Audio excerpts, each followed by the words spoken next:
Welcome to Sri Vidya Mandir channel. Dear students, today we learn the poem Our Casuarina Tree written by Todat. In this poem, we learn the concept loss of love and longing. Do you have that experience? But I have the experience, yes. I lost my mother love past 2 years. No love can compensate with this love. We start this poem. Note the pronunciation, poem, not poem. Why I stress the pronunciation, poem? Why we want to see the phonetic sound? What is the reason I want to stress this pronunciation? With the help of phonetic sound only, we will attend the syllabification in English. In 10th public exam 2019 question, they asked the question in syllabification. See, they asked the question panic, not panic. See the difference, how to want to syllabify? Here the vowel sounds is long. Panic. So usually we want to syllabify the long vowel sounds only. Here see the sound, phonetic sound here,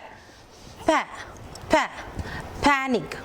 So here short vowels, this is short vowels, means after consonant only you want to syllabify. So you want to concentrate the pronunciation also. Here poem, not poem. Okay, children, we will discuss this poem. Let me see the poem. This video deals with the poem Our Casuarina Tree written by Todat. Let me start first about poetess. Todat was born in 1856 and she died in 1877 at young age only 21. She was a Bengali poetess who wrote in English and French. She was the third daughter of her family. Her sister named Aru and her brother named Abju. Todat and her siblings spent most of their childhoods at a garden house in Calcutta. She also had the advantage of being taught by excellent English tutor at home. When that was 13, her family left India and long stay in Europe and England. Though that family was a family of distinguished intellectuals, even though her exposure and involvement in Western life, she loved the land of her birth. Besides her well-known collection of poems, their Ancient Ballads and Legends of Hindustan, published in 1882, she was to her credit a volume of poem, Chief Cleaned in French Fields, in 1875. She had translated into English this volume. Lee Journal de Mademoiselles d'Adverse, that was published in 1879. This is also first novel in French by an Indian writer. Bianca or the Young Spanish Maiden. This volume also, this novel also in English by an Indian woman writer. These are our poetess special. But after her death only, her father collected all her poems, miscellaneous poems. Miscellaneous means various. From that only, the most poem Our Casuarina Tree, published in 1881 by her father. See about title Our Casuarina Tree. Notice it, A casuarina tree, not the casuarina. The tree's memory to her beloved ones who are not alive. The fact that the tree is associated in the speaker's mind with other person is already foreshadowed in the poem's title. So through this only the use of the word or, the title or already implies by the poetess that she thinks of the tree as not simply of her and also belonging to others too. So that only here the poetess mentioned are. See, casuarina tree in Tamil, Savukku Maram. This tree also able to survive in dry condition also.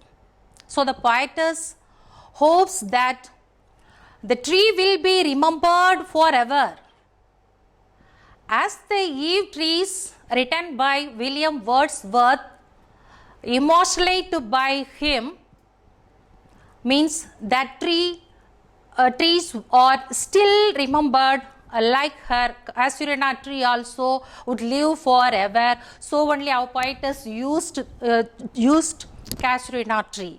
Now we can see in this poem used the glossaries gallantly, bravely, repose, a state of rest, casement, a type of window that is fixed on one side and opens like a door.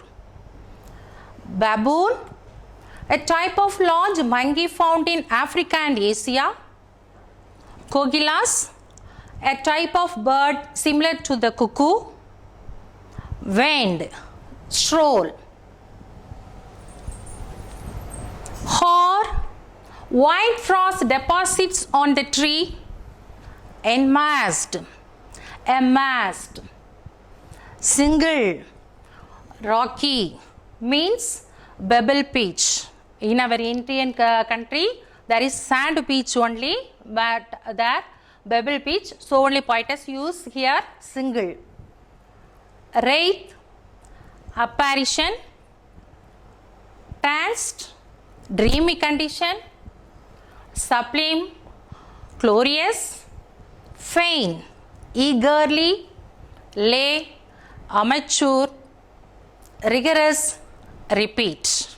Let me start the poem. A casuarina tree to that, like a huge python winding round and round, the rugged trunk indented deep with scars, up to its very summit near the stars. A creeper climbs, in whose embraces bound no other tree could live. But gallantly the giant wears the scarf and flowers are hung. In crimson clusters all the boughs among, whereon all day are gathered bird and bee. And at nights the garden overflows with one sweet song that seems to have no close, sung darkling from our tree while men repose. When first to my casement is wide open thrown, at dawn my eyes delighted on it rest. Sometimes, and most in winter, on its crest a grey baboon sits statue like alone watching the sunrise, while on lower boughs his puny offspring leap about and play. And far and near Kogilas hail the day, and to their pastures wend our sleepy cows. And in the shadow on the broad tank cast by that odd tree so beautiful and vast, the water lilies spring like snow enmassed. Stanza 3. But not because of its magnificence, dear is the casuarina to my soul. Beneath it we have played, though years may roll, O sweet companions, loved with love intense. For your sakes shall the tree be ever dear. Blend with your images, it shall arise in memory, till the hot tears blind mine eyes. What is that dirge, like murmur that I hear, like the sea breaking on a single beach? It is the tree's lament, an eerie speech, that haply to the unknown land may reach. Fourth stanza. Unknown, yet well known to the eye of faith, oh, I have heard that wail far, far away, in distant lands, by many a shelter bay. When slumbered in his cave the water wraith, and the waves gently kissed the classic shore, of France or Italy beneath the moon, when earth lay tranced in a dreamless swoon, and every time the music rose, before mine inner vision rose the form sublime. Thy form, O tree, as in my happy prime, I saw thee in my own loud native clime. Last stanza. Therefore I fain would consecrate a lay unto thy honor, tree, beloved of those who now in blessed sleep for a repose. Dearer than life to me, alas, were they. Mayst thou be numbered when my days are done with deathless trees like those in Paradale, under whose awful branches lingered pale fear, trembling hope, and death the skeleton, and time the shadow, and thou weak the verse that would thy beauty fain, O fain regress. May love defend thee from Orpheus' curse. Dear children, now I will explain to you the summary of the poem. You want to understand the mind map I given to you. If you see this picture also, you can analyze the poem. Our poetess would communicate with the tree when she was far off land. Also she communicate our motherland. She could hear the tree lamenting her absence also. And the poetess personifies the tree. A generous attitude of the tree is very great.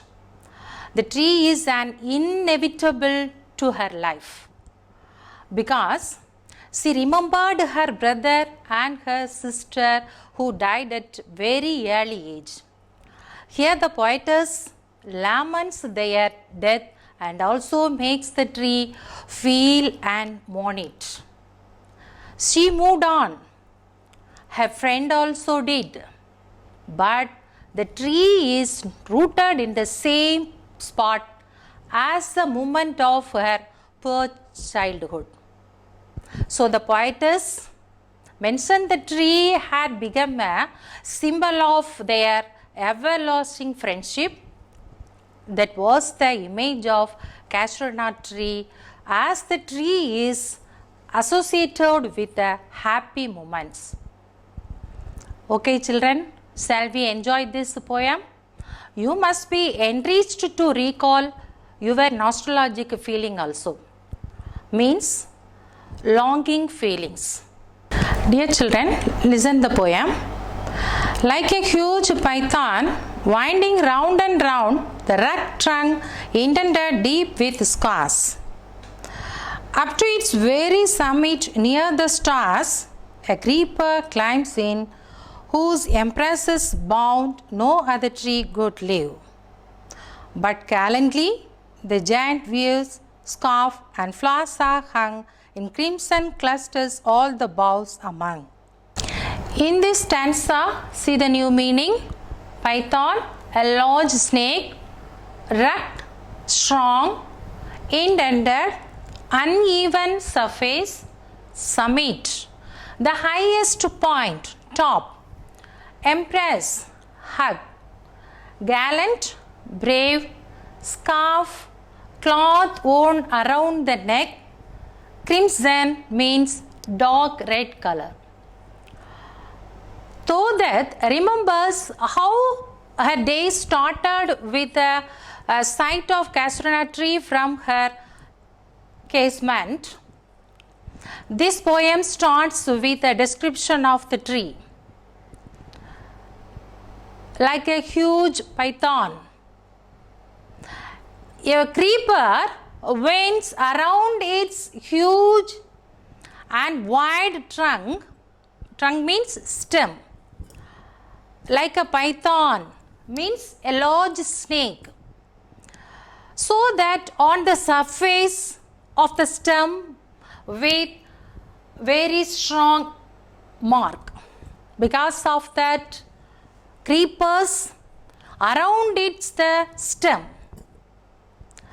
The tree was almost tall, as so touching the stars. No other tree could live. Because what was the reason? No other could live.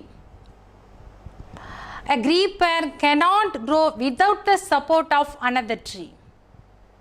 While climbing its trees to sap the energy from living tree, so that no other tree could grow near it. So the poetess says here, a creeper climbs, in whose empressment. But gallantly that stanza, their poetess given, not only the creeper climbs, the tree also had allowed the creeper to stay around its neck like a scarf. So the clusters of crimson flowers hanging from its boughs. And see, whereon all day are gathered bird and bee, and oft at nights the garden overflows, with one sweet song that seems to have no close, sung darkling from our tree while men repose. These lines meaning how well the tree accommodated birds and bees gathered there. That night also, a drowsy night, the birds sings sweet song and the garden overflows with their sweet music. The birds sing endlessly while men relax and sleep. See the second stanza. When first my casement is wide open thrown, at dawn my eyes delighted on it rest. Sometimes and most in winter, on its crest a grey baboon sits statue like alone, watching the sunrise, while on lower boughs his puny offspring leap about the play. In this second stanza, the poetess says about the company of the casuarina tree. The poet says that when she opens her window in the morning, she is delighted to see the lovely casuarina tree. Mostly in the winter season, a grey monkey, that is only baboon, sits like a statue on the crest of the tree and watches the glorious spectacle of the sunrise. While in the lower branches, the young one, means his puny young ones, jump and play. And see, and far and near Kogilas hail the day, and to their pastors went our sleepy house. And far and near Kogilas hail the day, and to their pastors went our sleepy house. And the shadow on the broad tank cast by the hot tree, so beautiful and vast, the water lilies spring like snow in mast. In this stanza, and far and near Kogilas, the poetess says she hears the chirping of the cuckoos. Kogilas means like a cuckoo's bird, cuckoo that praise the day, and she see the slow move of the sleepy house under the tree in the pastures for grazing. There are beautiful winter lilies on the broad band under the castor tree, there under the cusp of in shadow. The water lilies look like snow amongst.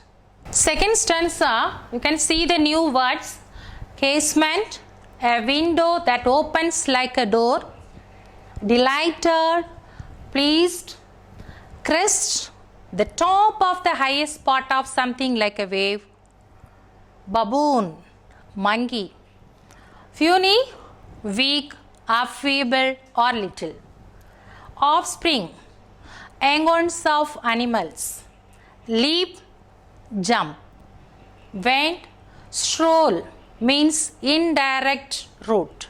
Okay, we can see the third stanza. But not because of its magnificence, dear is castor tree, my soul. Beneath it we have played, though years may roll. O sweet companions, loved with love intense. In this third stanza, we can learn some new words: magnificence, extreme charm, companions, friends, intense, very strong, dirge, a sad and slow song, lament, expression of great sadness, airy, strange and frightening, happily, perhaps. In these lines, poetess expressed the reason for the bonding between the tree and the poetess. She affirms the tree is so dear to her not because of its magnificence, but for the happy memories of her beloved companions with whom she used to play beneath its boughs. Though many years have passed, poetess gets energy from her sweet childhood memory under this tree. So only the poetess, this stanza, she expressed the reason for the bonding between the tree and herself. Okay children, continue this line. Blend with your images, it shall arise in memory, till the hot years blind mine eyes. What is that dirge like murmur that I hear? Like the sea breaking on a single beach, it is trees' lament and airy speech, that happily to the unknown land may reach. See this line: for you saints, the tree is ever dear to her, and capable to fill her eyes with tear many years past. Still she hear the murmur like sound from the boughs of tree, like a sea breaks on bubbles in the bank. Yeah, it is the third murmur from raised by its branches that may reach far off lands. Even though the poetess stay far off lands, she heard the murmur of the branches of the tree. See the fourth stanza. Unknown yet well known to the eye of faith, I have heard that wail far, far away. In distant lands, by many a sheltered bay, when slumbered in his cave, the water wraith and the waves gently kissed the classic shore of France or Italy beneath the moon. In this stanza, we can see the meaning. Slumbered means to be deeply asleep. Sublime, exalted, thy, your. This fourth stanza, poetess express about the lament of the tree. The tree, if one has a deep faith, in this stanza, the poetess express the lament of the tree. The poetess says that means her belief. If one has deep faith, nothing remains unknown. She believes very conformably, she believes firmly that nature communicates with human beings whenever the poet was away in the host of Italy or France. She could hear the lament of the tree. What was the reason? The tree conveying its grief or feeling of the poet's absence. Strolling under the moonlight on the sea host, she could hear the sad song of the tree. See the continuation of the fourth stanza. When earth lay tranced in a dreamless woe, and every time the music rose, before mine inner vision rose the form sublime. Thy form, O tree, as in my happy prime, I saw thee in my own loved native clime. Clime means climate. In this line, the poetess, whenever she hears the music of nature, a noble form of a majestic castronut tree came. It's so dear to her and revives her spirit because it is this tree that she has seen during her happy period of childhood. And also she played in her beloved with her friends and siblings in the native land. See the last stanza. Therefore I fain would consecrate a lay unto thy honored tree, beloved of those who now in blessed sleep for a repose. Dearer than life to me, alas, were they. In this line we can see the new words, repose, a state of rest.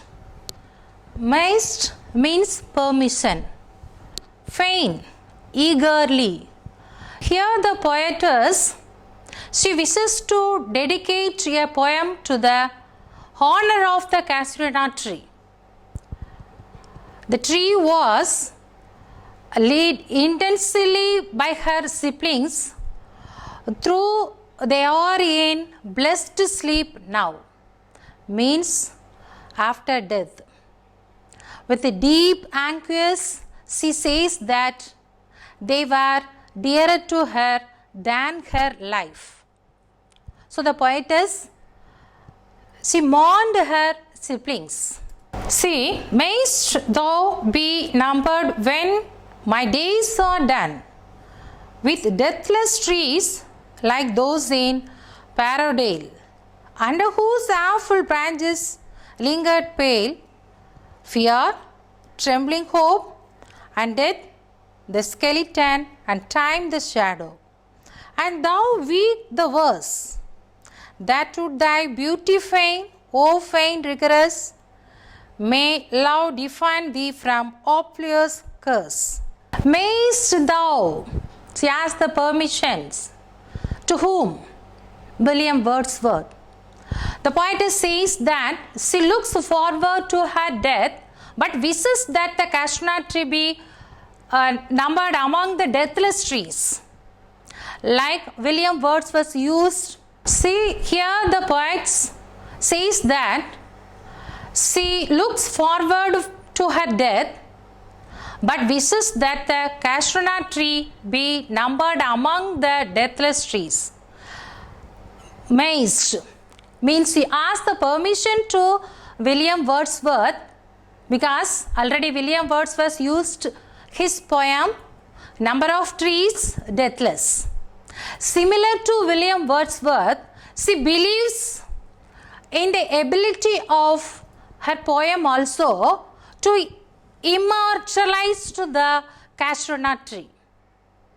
She wishes to add to it the list of deathless trees of Paradale Valley.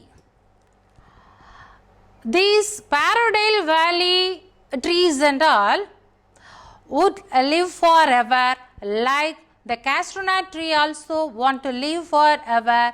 She asked the permission to William Wordsworth and used this line also. Okay students, we learn from this poem, the concept is loss of loving and longings. means loss of love and longings. She expressed this tone, this poem fully, the tone of remembrance. First two stanza explain about the tree, means that is the natural vegetation of our country. And third stanza she used what was the reason she affair the tree. And fourth stanza she explained about the lament of tree. And finally she dedicates this poem to the honor of casuarina tree. So she loved her childhood period and memory of this happiness, from that she got very boostness also. Dear students, I hope you are all enjoyed this poem and enriched your imagination also. From this mind map you can understand this poem also. See the casuarina tree, that trunk, the creeper like python, and also the poetess says the companies of the trees, baboon and kogilas and cows and water lilies. And the casement also, through casement only the poetess looked this sight. And this creeper, the crimson flowers. You can understand this mind map picture also. From this poem, after we understood the poem, how to want to attend the questions and all, now we will see. First appreciation question we can see. I given to you one sample sentence. A creeper climbs in whose empress's barn, no other tree could live.